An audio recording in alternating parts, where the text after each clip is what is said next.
In the summer of 1923, immigration officials at Ellis Island discovered something that would haunt them for the rest of their lives. Hidden inside the false bottom of an immigrant's trunk were 43 human teeth, carefully arranged by size and wrapped in silk cloth like precious jewels. Each tooth had been carved with initials and dates, creating a macabre collection that told the story of systematic murders spanning 3 continents. The immigrant carrying this gruesome cargo had been living peacefully in New York for 6 months, working as a dentist and caring for families who never suspected they were being treated by one of the most prolific killers in modern history. This discovery would lead investigators into the dark world of criminals who used immigration as the perfect cover for their crimes. Strangers in a new land, with no connections to trace, no past to investigate, and no one to miss them if they disappeared.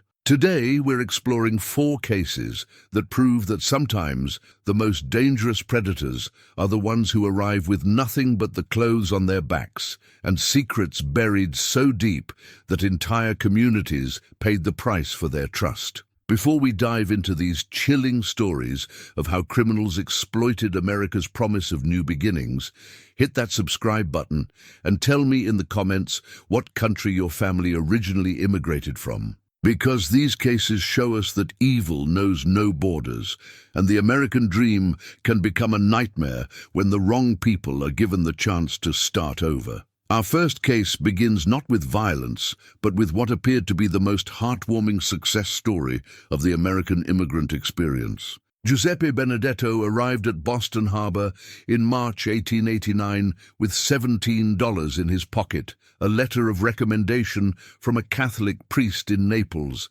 and what everyone agreed was the most beautiful singing voice they had ever heard. Within 6 months, he had secured a position as the choir director at St. Anthony's Cathedral, had married the daughter of a prominent Italian-American businessman, and was being hailed as proof that hard work and talent could overcome any obstacle in America. The Italian-American community in Boston's North End embraced Giuseppe as a symbol of everything they hoped to achieve in their new homeland. He spoke perfect English, with just enough of an accent to remind people of his humble origins. He donated generously to charitable causes, despite his modest income. And his performances at Sunday Mass brought tears to the eyes of even the most hardened dock workers and factory foremen. But Giuseppe Benedetto was not who he claimed to be. His real name was Antonio Salvatore, and he was fleeing Italy not to seek opportunity, but to escape the consequences of crimes so horrific that even the corrupt police of 1880s Naples had been forced to take action against him. In Italy, Antonio had perfected a method of murder that was as brilliant as it was terrifying. He would target wealthy widows who attended his church performances, using his angelic voice and charming personality to gain their trust. Once he had established a relationship, he would convince them to let him help manage their finances, claiming that his experience with church bookkeeping made him uniquely qualified to protect their assets. But Antonio wasn't interested in stealing money. He was interested in something far more twisted. Over a period of 6 months, he would slowly isolate his victims from their friends and family members, convincing them that people were trying to take advantage of their wealth and that only he could be trusted. Then, when his victims were completely dependent on him emotionally and financially, he would begin the process that had earned him the nickname Il Angelo della Morte, the Angel of Death. Antonio had discovered that certain combinations of common household chemicals could produce symptoms that perfectly mimicked various illnesses. By gradually introducing these substances into his victims' food and drink, he could create the appearance of a slow, wasting disease that would eventually lead to death. But the true horror of his method wasn't the murder itself. It was what he did during the months of slow poisoning. As his victims grew weaker and more dependent, Antonio would gradually take over every aspect of their lives. He would move into their homes under the pretense of caring for them. He would take control of their financial assets, supposedly to protect them from unscrupulous relatives. And most disturbing of all, he would document every stage of their decline in detailed journals, complete with photographs and medical observations.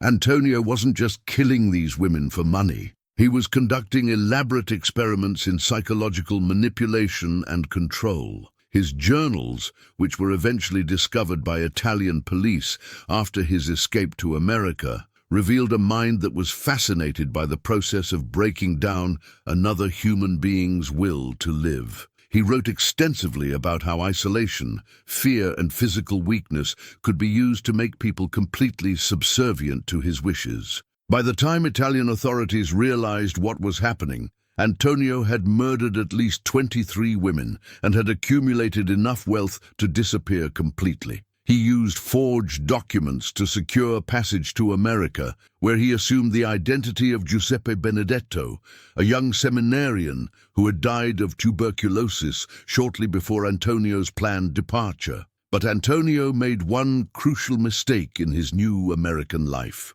He couldn't resist the temptation to continue his experiments, and the Italian-American community of Boston provided him with the perfect hunting ground. Elderly Italian women who had lost their husbands were particularly vulnerable, especially those who had limited English skills and depended on their church community for social support. Mrs. Carmela Rossini was Antonio's first American victim. She was a 67-year-old widow who had inherited a substantial sum from her late husband's construction business. She lived alone in a small apartment above her deceased husband's former shop, and she attended St. Anthony's Cathedral every day, finding comfort in the beautiful music that Giuseppe provided. When Giuseppe offered to help Mrs. Rossini organize her late husband's business papers, she was grateful for the assistance. When he suggested that she might be more comfortable if he moved into the spare room of her apartment to provide companionship and protection,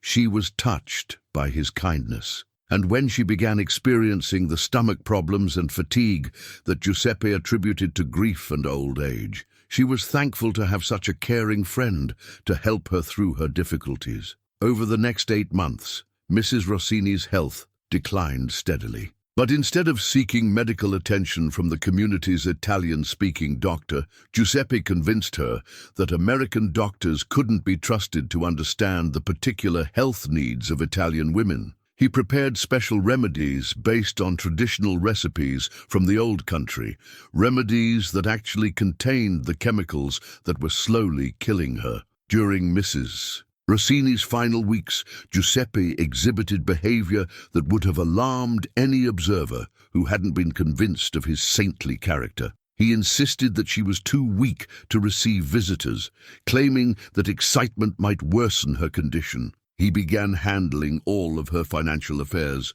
supposedly to spare her the stress of business concerns. And he started attending to her most intimate personal needs, claiming that modesty demanded that only someone with his religious training should see her in such a weakened state. When Mrs. Rossini died in February 1890, the entire Italian-American community mourned her loss and praised Giuseppe for his selfless devotion during her final months. The funeral was the largest the community had ever seen, with Giuseppe's angelic voice leading the mourners in hymns that moved everyone to tears. No one suspected that they were being manipulated by the very man who had murdered the woman they were mourning. But Giuseppe's success with Mrs. Rossini had awakened his appetite for the psychological games that had made him so dangerous in Italy. Within weeks of her funeral, he had identified his next victim, Mrs. Lucia Moretti, a 71-year-old woman who had recently received a large insurance settlement after her son was killed in a factory accident. The pattern with Mrs. Moretti was identical to what had happened with Mrs. Rossini, but this time Giuseppe made adjustments based on what he had learned from his first American murder. He documented everything in a new journal, written in a code that combined Italian, Latin, and symbols of his own creation. He was treating his crimes like scientific experiments, constantly refining his methods to achieve greater efficiency and psychological impact. Mrs. Moretti's death in October 1890 was followed by that of Mrs. Angela Fiore in March 1891, then Mrs. Rosa Lombardi in August 1891. Each murder followed the same pattern, and each time the community praised Giuseppe more highly for his compassionate care of their elderly widows. He was becoming a pillar of the Italian-American community, respected by everyone and suspected by no one. But Giuseppe's downfall came from an unexpected source. One of Mrs. Lombardi's distant relatives, a young man named Marco Torino, who had recently arrived from Sicily, had been suspicious of Giuseppe from their first meeting. Marco had grown up hearing stories about men who preyed on vulnerable women, and something about Giuseppe's overly solicitous behavior reminded him of those cautionary tales. When Marco tried to visit his dying relative and was turned away by Giuseppe, his suspicions deepened. When he attempted to speak with other members of the community about Giuseppe's role in caring for so many elderly women who had subsequently died, he was dismissed as a troublemaker who didn't understand American ways. But Marco was persistent, and he began conducting his own investigation into Giuseppe's background. Marco's breakthrough came when he discovered that Giuseppe had been asking very specific questions about the financial assets of elderly women in the community, questions that went far beyond normal concern for their welfare.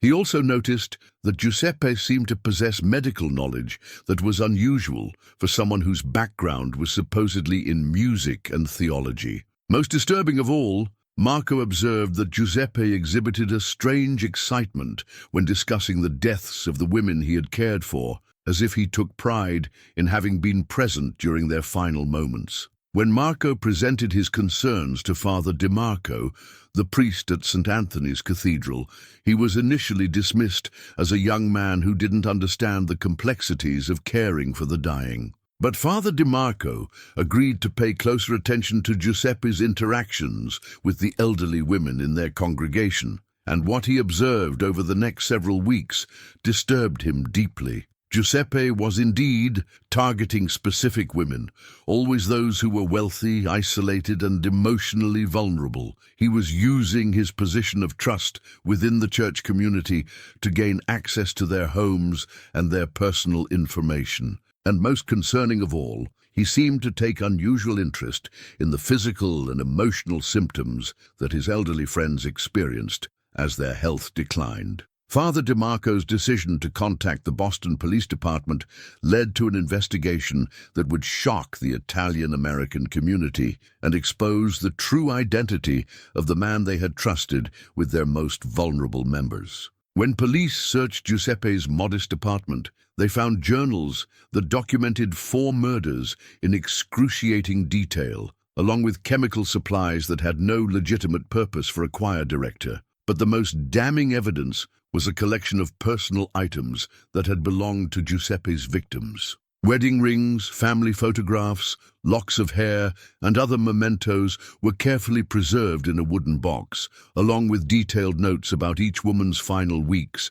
and Giuseppe's observations about how different chemicals and psychological pressures had affected their behavior. The arrest of Giuseppe Benedetto in November 1891 sent shockwaves through Boston's Italian-American community and immigrant communities throughout the eastern United States. Here was a man who had embodied everything positive about immigration and assimilation, who had been held up as an example of how newcomers could contribute to American society. The revelation that he was actually a serial killer who had used the trust of his adoptive community to murder 4 innocent women was almost impossible to comprehend. But perhaps more disturbing was the realization that Giuseppe's crimes revealed a fundamental vulnerability in America's immigration system. How many other criminals were using false identities to escape justice in their home countries? How many other predators were exploiting the natural tendency of immigrant communities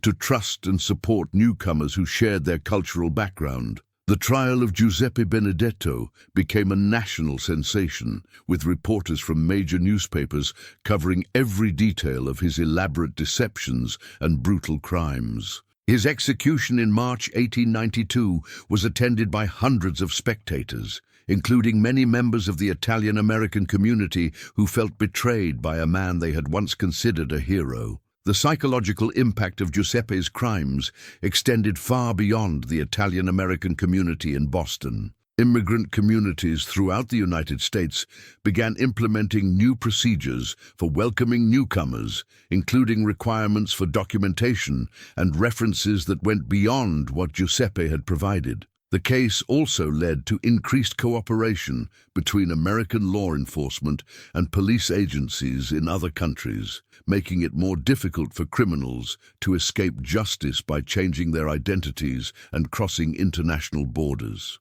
But the most lasting impact of the Giuseppe Benedetto case was the way it changed how Americans thought about immigration and assimilation. The idea that someone could so completely fool an entire community while committing horrific crimes challenged assumptions about the ability to judge character and the wisdom of extending trust to strangers based solely on their apparent integration into American society. Our second case takes us to the immigrant communities of Chicago in the early 1900s, where the promise of industrial jobs attracted thousands of newcomers from Eastern Europe. But among these hard-working families seeking better lives was a man whose past crimes would make Giuseppe Benedetto seem almost benevolent by comparison. Stanislaw A.W. Kowalski arrived in Chicago in 1907 with documentation showing that he was a skilled metalworker from Crack 3W who had saved enough money to bring his wife and 3 children to America within 2 years.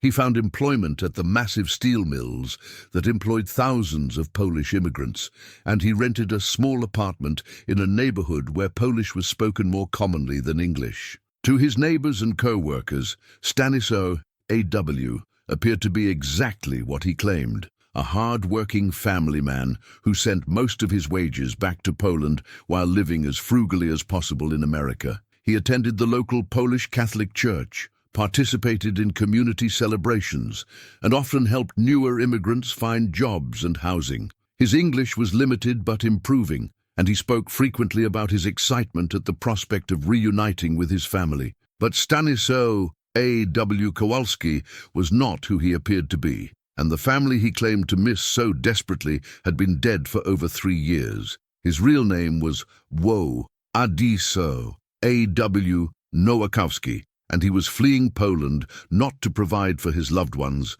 but to escape prosecution for crimes that had terrorized rural communities throughout the Austrian partition of Poland. In Poland, Woe Adiso A.W. had developed a method of murder that was perfectly suited to the social conditions of early 20th century Eastern Europe. He would arrive in small farming villages during harvest season, when extra workers were desperately needed and few questions were asked about a stranger's background. He would work hard for several weeks, establishing a reputation as a reliable and trustworthy laborer. And then, when the harvest was complete and workers were preparing to move on to their next jobs, he would begin killing. But Woe Adiso A.W.'s murders weren't random acts of violence. They were carefully planned operations designed to maximize both his financial gain and his psychological satisfaction. He would identify families who had been successful during the harvest season,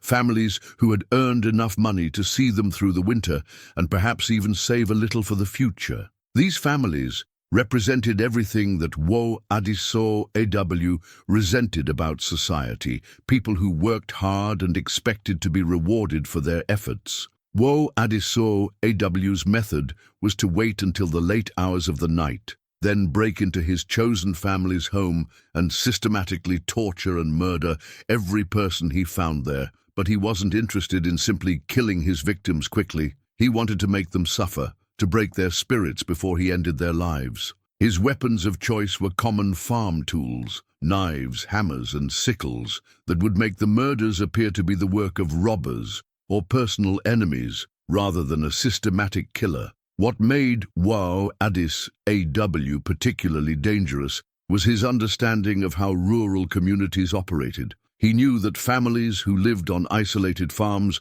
were often not discovered for days or weeks after they were murdered. He knew that local authorities had limited resources for investigating crimes, and often assumed that missing persons had simply moved to other regions in search of work. And he knew that the social chaos of life under foreign occupation meant that detailed records of births, deaths, and population movements were often incomplete or non-existent. Over a 5-year period in Poland, Wo Adisau AW had murdered at least 34 families, comprising over 150 men, women, and children. He had accumulated a substantial amount of money and valuable goods, which he converted to cash through networks of criminal contacts who operated across the borders of the Austrian, Russian, and German partitions of Poland. But by 1906, Polish authorities had begun to recognize patterns in the murders, and Wo Adisau AW realized that his time in Europe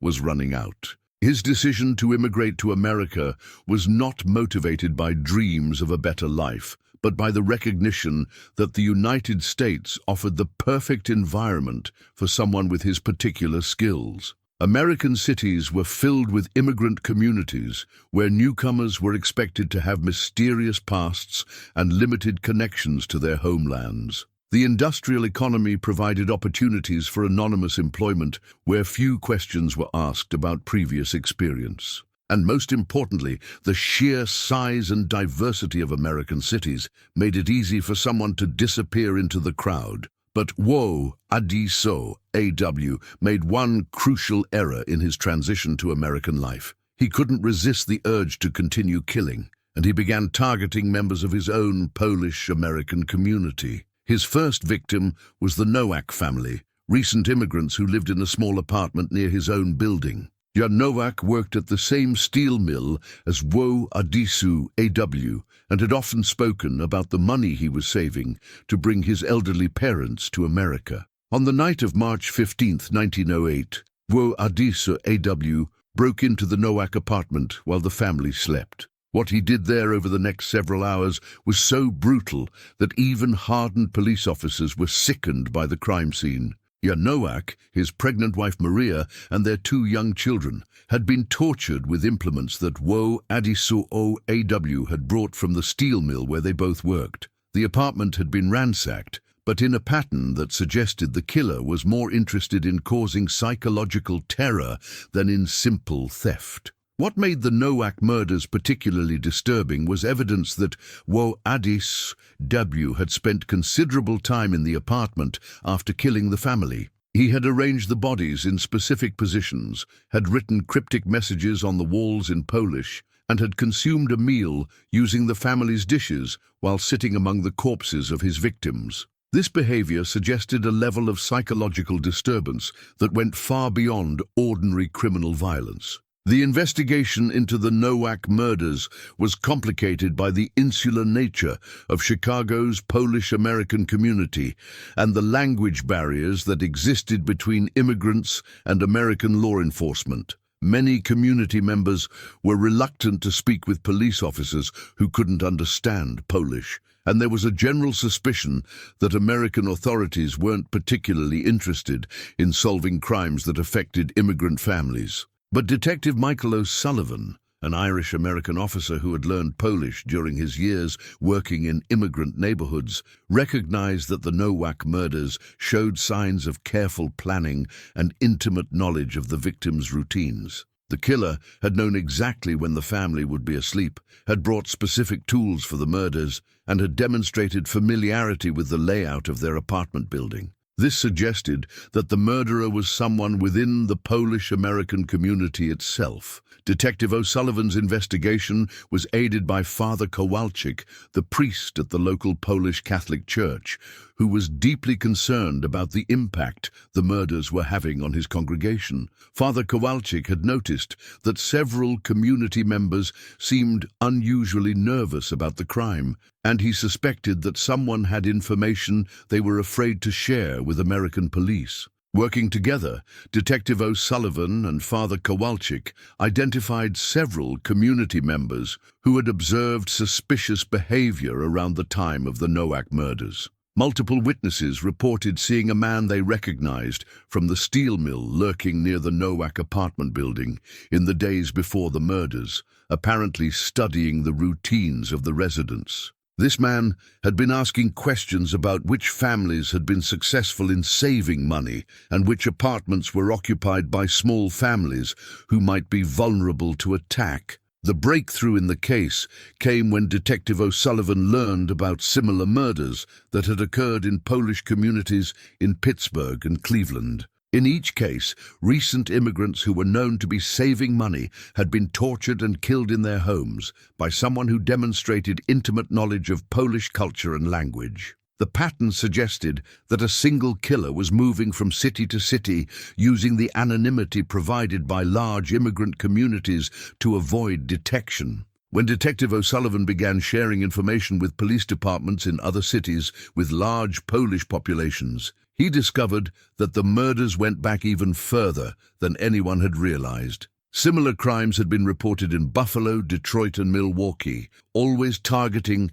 Polish immigrant families who were known to be financially successful. The killer was using the railroad system to move between cities, staying in each location just long enough to identify and murder his victims before moving on to new hunting grounds. The investigation took a dramatic turn when Detective O'Sullivan received a letter from a Polish police official who had heard about the American murders through diplomatic channels. The official provided detailed information about a series of murders that had occurred in rural Poland between 1901 and 1906, murders that showed exactly the same pattern as the crimes being committed in American cities. The Polish official was able to provide a physical description and even a photograph of Wojciech Nowakowski, the primary suspect in the Polish murders. When Detective O'Sullivan showed this photograph to members of Chicago's Polish community,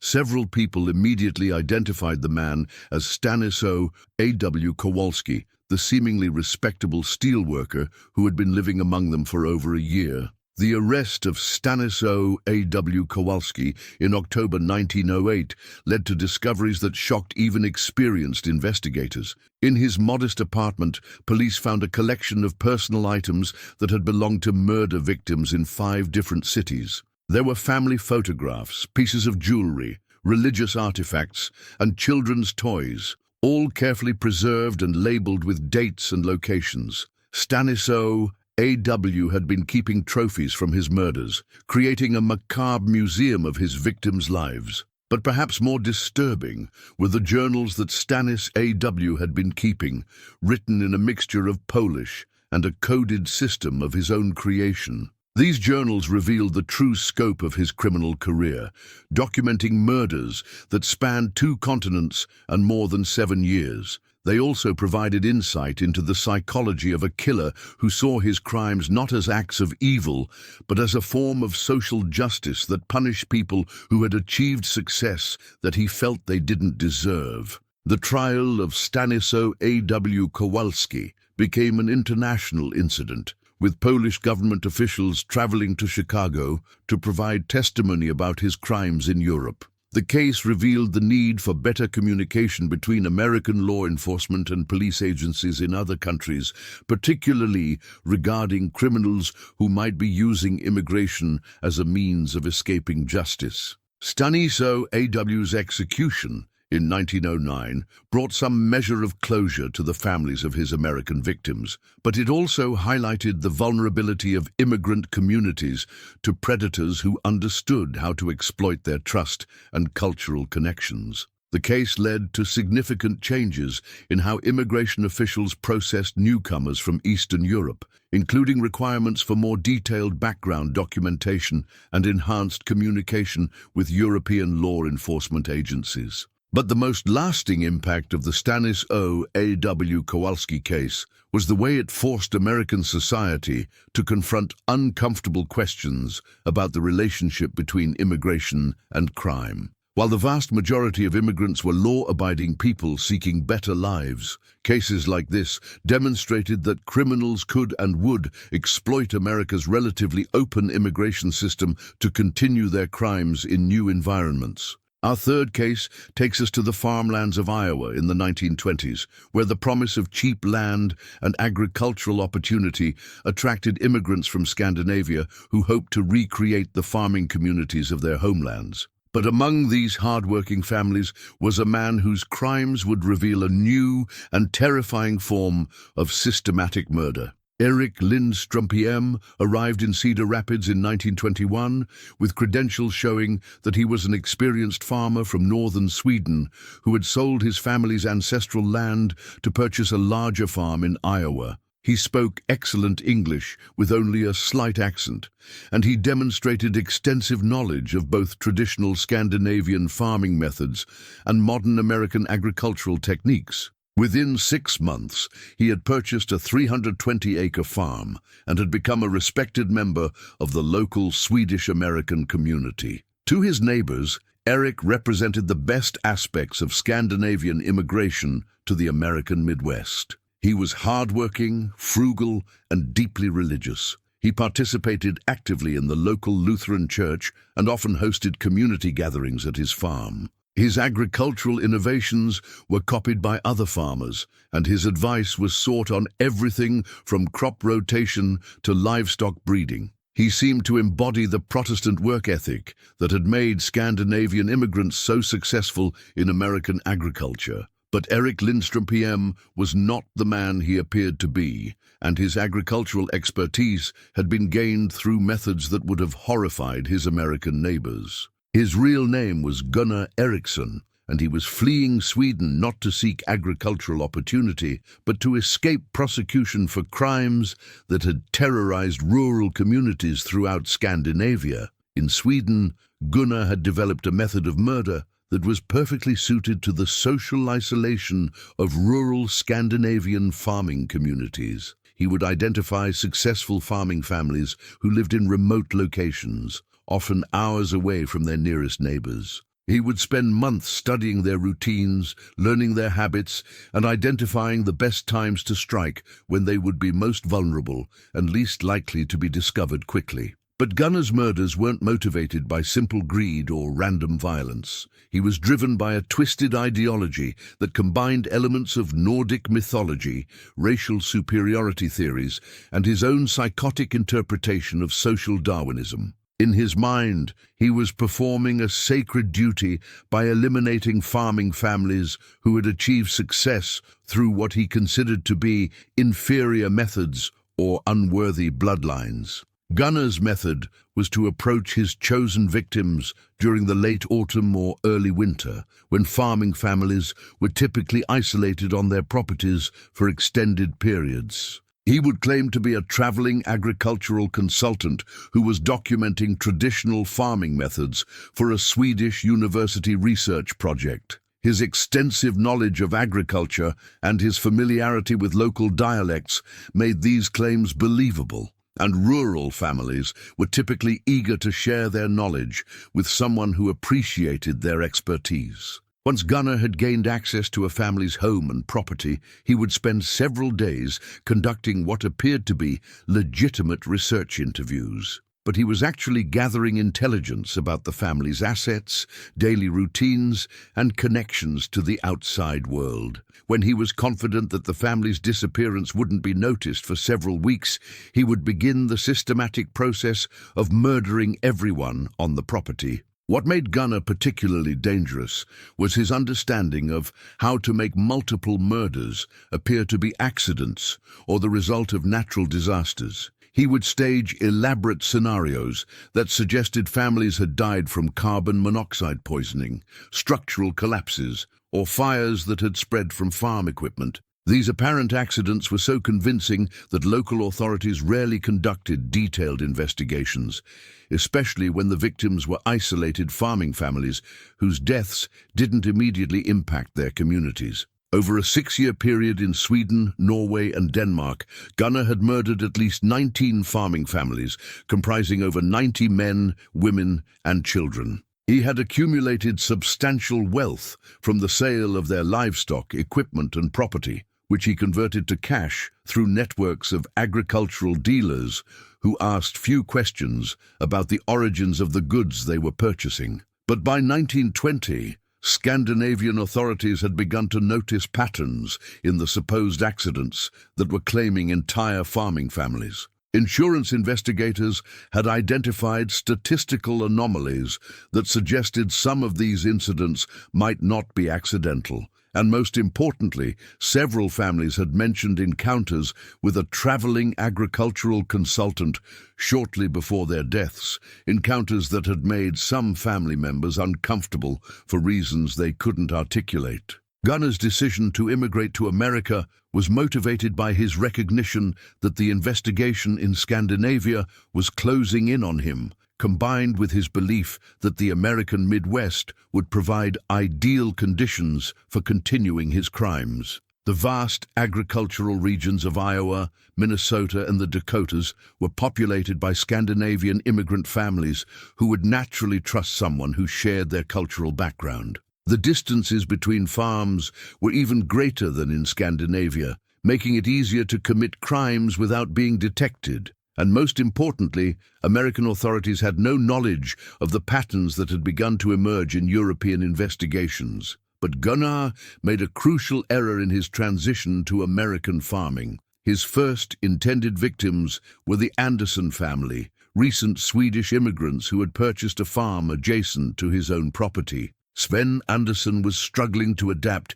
traditional Swedish farming methods to Iowa soil conditions, and he was grateful when his knowledgeable neighbor offered to share his expertise. Over the course of several months, Gunnar spent increasing amounts of time at the Anderson farm, ostensibly helping with agricultural planning, but actually preparing for the systematic elimination of the entire family. He learned their daily routines, identified the best times to strike, and developed a plan to make their deaths appear to be the result of a tragic accident involving their farm's grain silo. But Gunnar had underestimated the social connections that existed within Iowa's Swedish-American farming community. Unlike the isolated families he had targeted in Scandinavia, the Andersons were part of a close-knit network of immigrant families who maintained regular contact with each other. When Sven Andersson failed to appear at a scheduled community meeting and didn't respond to visitors who came to his farm,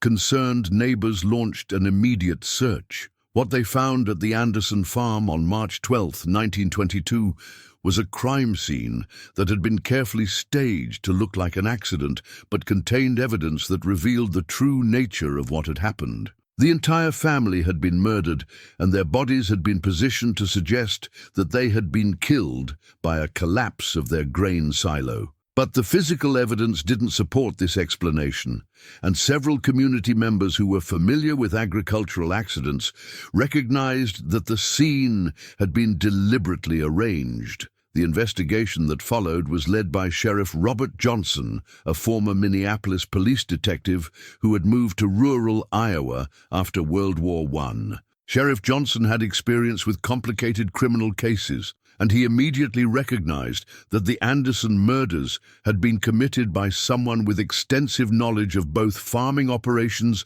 and criminal methodology. Sheriff Johnson's investigation was complicated by the fact that the crime scene had been so carefully staged, but he was aided by the tight-knit nature of the Swedish-American farming community. Multiple witnesses came forward to report that they had observed Eric Lindstrom spending unusual amounts of time at the Anderson farm in the weeks before the murders. They also reported that Eric had been asking detailed questions about other farming families in the area, questions that seemed to go beyond normal neighborly interest. The breakthrough in the case came when Sheriff Johnson contacted law enforcement agencies in Minnesota and the Dakotas to inquire about similar crimes in other areas with large Scandinavian populations. What he discovered was a pattern of supposed farming accidents that had claimed the lives of multiple immigrant families over the previous year. In each case, the families had been visited by a man claiming to be an agricultural consultant shortly before their deaths. When Sheriff Johnson shared this information with Swedish authorities through diplomatic channels, he learned about Gunnar Eriksson and the similar pattern of crimes that had occurred in Scandinavia. Swedish police were able to provide detailed information about Gunnar's methods, his psychological profile, and most importantly, evidence that definitively connected him to multiple murders in Europe. The arrest of Erik Lindström PM in April 1922 led to discoveries that shocked the rural Iowa community and immigrant families throughout the Midwest. In his farmhouse, investigators found detailed plans for murdering at least 12 additional farming families, complete with maps showing the locations of their properties, schedules of their daily routines, and methods for staging their deaths to appear accidental. But perhaps most disturbing were the journals that Erik had been keeping, written in a combination of Swedish and ancient Nordic runes. These journals revealed the full extent of his twisted ideology and provided detailed accounts of his murders in both Europe and America. They also contained evidence that Erik had been in contact with other criminals who shared his beliefs about racial superiority and social Darwinism, suggesting that he might have been part of a larger network of like-minded killers. The trial of Erik Lindström PM became an international sensation, with Swedish government officials providing extensive testimony about his crimes in Europe. The case revealed significant gaps in communication between American and European law enforcement agencies, gaps that had allowed a prolific serial killer to continue his crimes on a different continent. Erik's execution in 1923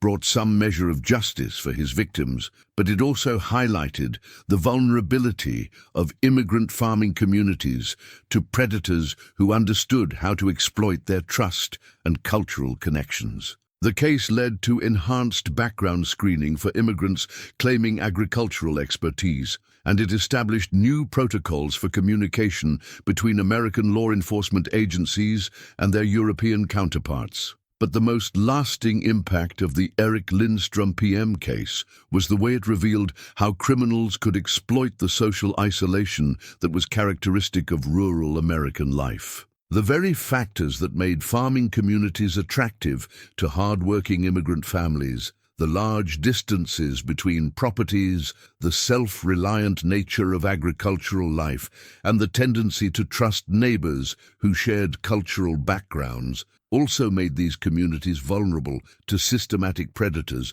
who understood how to use those same factors to avoid detection. Our fourth and final case takes us to the oil boom towns of Texas in the 1930s, where the discovery of petroleum deposits created instant wealth and attracted fortune seekers from around the world. But among the legitimate businessmen and skilled workers who flocked to these rapidly growing communities was a man whose crimes would reveal the darkest possibilities of American capitalism and industrial expansion. Heinrich Müller arrived in Beaumont, Texas in 1932 with documentation showing that he was a petroleum engineer from Germany who had extensive experience in developing oil fields throughout Europe and the Middle East. He spoke fluent English, French, and Arabic in addition to his native German, and he demonstrated remarkable technical knowledge of oil extraction and refining processes. Within weeks of his arrival, he had secured a consulting position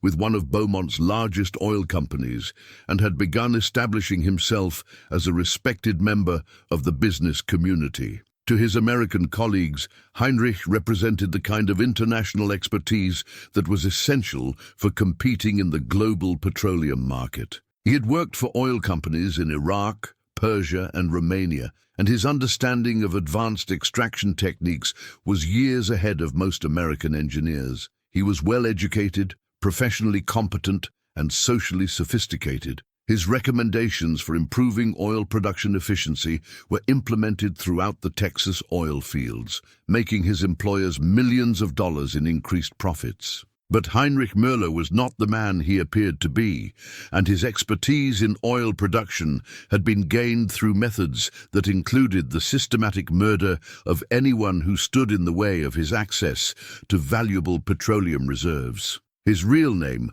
was Hermann Richter, and he was fleeing Europe not to pursue legitimate business opportunities, but to escape prosecution for crimes that had made him one of the most wanted men in the German Empire. In Germany and Austria-Hungary, Hermann had developed a method of acquiring oil rights that combined sophisticated technical knowledge with brutal criminal violence. He would identify regions where geological surveys suggested the presence of petroleum deposits, often areas where local landowners had no understanding of the potential value of their property. He would then systematically eliminate anyone who might compete with him for access to these resources, using methods that were designed to appear to be industrial accidents or natural disasters. Hermann's crimes weren't motivated by simple greed. Although financial gain was certainly a factor, he was driven by a grandiose vision of himself as a pioneer of industrial development who was justified in using any means necessary to achieve his goals. In his mind, the people he murdered were obstacles to technological progress, who deserved to be eliminated for the greater good of industrial advancement. Hermann's method was to establish himself as a legitimate petroleum consultant in regions where oil exploration was beginning to attract attention. He would use his technical expertise to identify the most promising locations for oil extraction, then systematically eliminate the local landowners, government officials, and competing businessmen who might interfere with his plans to acquire exclusive access to those resources. What made Hermann particularly dangerous was his understanding of how to make murders appear to be the inevitable result of dangerous industrial conditions. He would stage explosions, toxic gas leaks, and structural collapses that killed his victims while simultaneously demonstrating the hazards associated with oil exploration. These apparent accidents were so convincing that local authorities typically focused on improving industrial safety rather than investigating the possibility that the incidents might have been deliberately caused. Over an 8-year period in Central Europe and the Middle East, Hermann had murdered at least 67 people, including landowners, government officials, competing engineers, and